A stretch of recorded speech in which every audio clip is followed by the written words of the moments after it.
Mais il est gentil le Papa Noël, il m'apporte des cadeaux même quand je suis pas très sage. C'est une jolie tradition qui donne de la joie aux enfants. Quand j'étais enfant, on n'avait pas autant de jouets.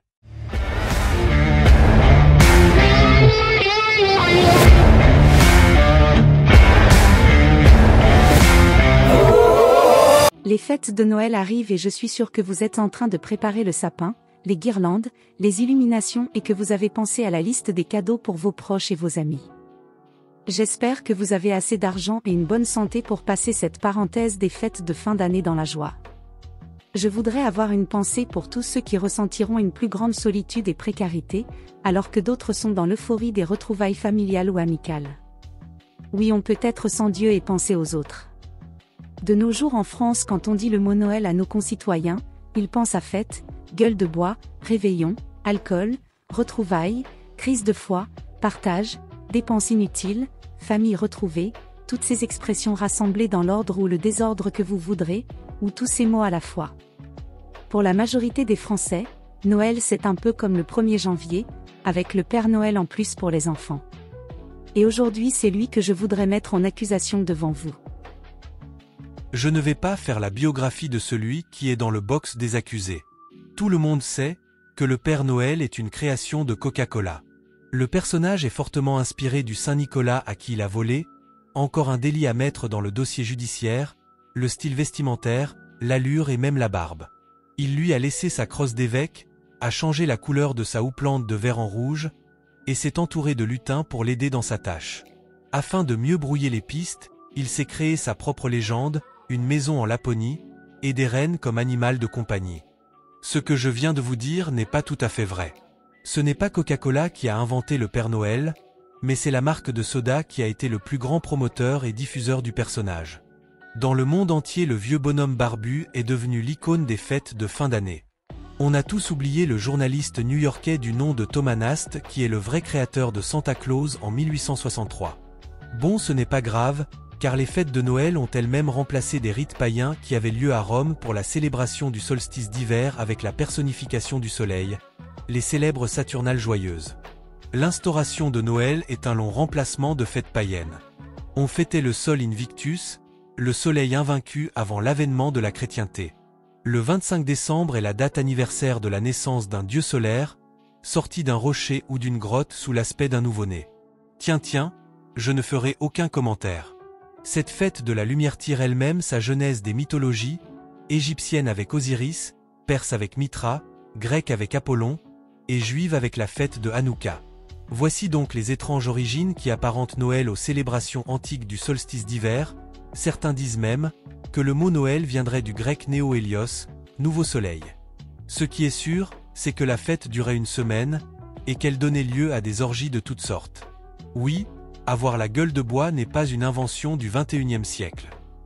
Maintenant que nous savons que c'est la boisson gazeuse qui a diffusé sur les 5 continents l'image du papy débonnaire, et qu'il a lui-même copié toute une tradition de personnages, il nous faut examiner son chef d'accusation.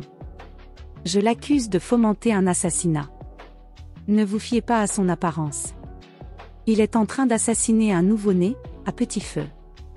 Lentement mais sûrement, chaque année, l'enfant Jésus succombe sous les cadeaux qu'il déverse sous le sapin.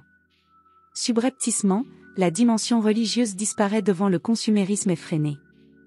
La supercherie et la superstition reculent devant Amazon. Ici ou là, s'organise la résistance des curés. Mais les églises se vident inexorablement. La moyenne d'âge des participants à la messe est de plus en plus élevée, et l'on considère miraculeux quand un jeune vient s'asseoir sur les bancs désertés. Le Père Noël n'est pas seul à exercer ses méfaits. Halloween, de son côté, étrangle la Toussaint, éclairée par la lanterne de Jacques et accompagnée par le cavalier sans tête. Pour les enfants, les adultes de demain, les vacances d'automne sont devenues les vacances d'Halloween. Les malfrats agissent souvent en bande organisée, et tous ces nouveaux venus se répartissent la tâche tout au long de l'année. Les humains ont besoin de rituels pour jalonner les saisons. Ainsi, la fête de la musique a effacé la Saint-Jean d'été. Il est évident que nous avons besoin de nous retrouver pour faire communauté, mais nous pouvons le faire sans subir les stupidités des religions, sous le soleil, autour d'un barbecue, un verre de rosé à la main pour ceux qui le veulent, ou en hiver autour d'une bonne raclette fondante. Alors, soyons clairs, le Père Noël a tué Jésus, mais c'est une bonne chose. Noël est désormais une fête pour tous. Les athées, les agnostiques, les tenants d'autres religions et ceux qui croient au Père Noël, et même pour ceux qui croient que les lutins font du vélo. Noël est une fête où l'on échange des cadeaux, où on mange des chocolats, où l'on se sent bien, sans aucune pression religieuse. Fini les sermons, fini les histoires de miracles, place à la simplicité. Donner, partager, rire, et peut-être même retourner les cadeaux un peu plus tard, histoire de se faire rembourser. Si Jésus avait vécu en 2024, il serait sûrement sur Instagram à poster des photos de lui en train de distribuer des cadeaux. Mais aujourd'hui, c'est le Père Noël qui mène la danse. Il a su faire ce que Jésus n'a pu réaliser, parler au monde entier. Nous voyons sa figure en Asie, en Afrique, dans des pays musulmans ou en Inde, partout dans le monde, parfois dans des pays bien éloignés des traditions chrétiennes. Nous voilà libres, chers amis, libres de célébrer Noël à notre manière, sans avoir à prier ou à être moralement jugés. Noël, ce sont les cadeaux, les repas en famille, des films de Noël avec leurs niaiseries qui font du bien aux adolescentes qui sommeillent dans le cœur de certaines. Le Père Noël a tué Jésus, et franchement, c'est une victoire pour l'humanité. Alors, en cette fin d'année, je vous propose de lever nos verres pour porter un toast au Père Noël, ce déicide. Et ne vous inquiétez pas, si vous n'êtes pas sage, ne craignez pas l'enfer. Lui est bon, il viendra quand même vous apporter des cadeaux, histoire de vous rappeler que la vraie magie de Noël, c'est se retrouver entre gens qui s'aiment. La suprématie du Père Noël sur Jésus peut-elle devenir une religion à part entière? Rêvons un peu. Si le Père Noël devenait le nouveau Dieu, cela entraînerait une transformation profonde dans la manière dont les sociétés perçoivent les croyances religieuses et les fêtes. Imaginons ce que donnerait un Dieu joyeux et généreux pour une fois. Le Père Noël, connu pour sa bonhomie, sa bienveillance et sa capacité à apporter de la joie, prendrait une place centrale dans la spiritualité mondiale. Son message principal, axé sur l'amour, la paix et le partage, remplacerait les doctrines étriquées. Les gens se réuniraient pour célébrer le barbu au traîneau, le mercredi, le jour des enfants, un jour qui n'a jamais été accaparé par aucune religion. Devant un bonhomme de neige en plastique recyclé, on ferait la fête. Le seul interdit alimentaire de cette nouvelle croyance serait de ne pas manger plus de friandises que son propre poids. Les actes de générosité seraient au cœur de toutes les célébrations. La notion de cadeau prendrait un sens encore plus profond, devenant un acte liturgique. Les symboles associés au Père Noël, comme les rennes, les lutins et son traîneau magique, seraient intégrés dans des rituels. Par exemple, on pourrait imaginer des cérémonies où les gens décorent leur maison non seulement pour le plaisir, mais aussi comme une offrande à leur nouveau Dieu, pour inviter la lumière et la joie dans leur vie. Les sapins de Noël deviendraient des objets sacrés, symbolisant la croissance et la prospérité. Devenir Dieu serait facile pour le Père Noël, car il a déjà tout un tas de miracles à son actif. Faire le tour de tous les foyers en une seule nuit et délivrer un cadeau à chaque enfant, en un temps à faire pâlir Chronopost, ce n'est pas rien. La nouvelle religion prônerait un message de convivialité et de partage. Les membres de cette foi auraient pour principe fondamental de répandre l'amour et la solidarité autour d'eux. L'univers du Père Noël serait magique et merveilleux. Le ciel nocturne illuminé par les étoiles scintillantes représenterait les âmes des proches décédés, tandis que les traînées de lumière laissées par les rennes seraient perçues comme des messagers du divin. Le pôle Nord serait un lieu sacré, un centre spirituel où les prières et les demandes de vœux se mêleraient. La nouvelle religion prônerait une morale centrée sur la bienveillance. Puisque le Père Noël est associé à l'enfance et à la pureté, cette nouvelle religion valoriserait leur innocence et leur créativité. La figure du Père Noël serait également un modèle de patience, d'écoute et de sagesse, guidant les gens à travers les épreuves de la vie avec un sourire et un esprit d'optimisme. Les adultes seraient encouragés à retrouver l'émerveillement et la curiosité caractéristiques de leur jeunesse. Bien sûr, une telle transformation ne se passerait pas sans résistance. Des traditions religieuses existantes se verraient bousculées, et certains pourraient critiquer cette nouvelle vision de la spiritualité comme étant trop matérialiste ou superficielle. D'autres pourraient y voir une manière d'unifier les cultures autour de valeurs communes de bonté et de joie, créant ainsi une religion globale fondée sur l'amour plutôt que sur la division. Dans cette vision où le Père Noël devient une figure divine, la magie et l'amour pourraient réellement régner, créant un monde où la générosité, la paix et le bonheur seraient des priorités universelles. Mais ce dont j'ai peur, c'est que des mouvements intégristes naissent de cette religion, obligeant les hommes à porter une barbe blanche et les femmes à s'habiller en lutine. Rêve ou cauchemar? C'est à vous de me le dire. Redevenons plus sérieux. La réouverture de Notre-Dame de Paris juste avant Noël, après plusieurs années de restauration à la suite de l'incendie, a suscité un immense engouement dans les médias et a été interprétée par certains comme un signe de renouveau de la chrétienté en France. Et ils ont tort. Ils ont vu ce qu'ils voulaient voir. Pensez-vous qu'en une seule cérémonie, aussi pompeuse soit-elle, la part des croyants est significativement augmentée? Notre pays connaît une lente érosion de la pratique religieuse, nous l'avons déjà dit.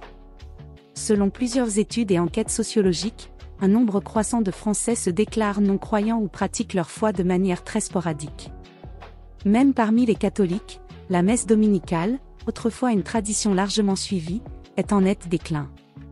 La réouverture de Notre-Dame ne modifie pas cette tendance, qui résulte d'une évolution sociétale bien plus large, impliquant des changements dans les valeurs culturelles et les pratiques spirituelles. La France devient athée, n'en déplaise à messieurs les curés. Notre-Dame de Paris n'est plus seulement un lieu de culte, mais un symbole de l'identité nationale et patrimoniale. La cathédrale attire des millions de touristes chaque année, dont beaucoup ne sont pas croyants. Ces visiteurs viennent pour l'architecture, l'histoire et l'impact civilisationnel de l'édifice, mais pas pour une expérience religieuse. Par conséquent, la réouverture de la cathédrale ne reflète pas un renouveau de la foi chrétienne, mais plutôt la joie de retrouver un monument qui manquait au paysage parisien.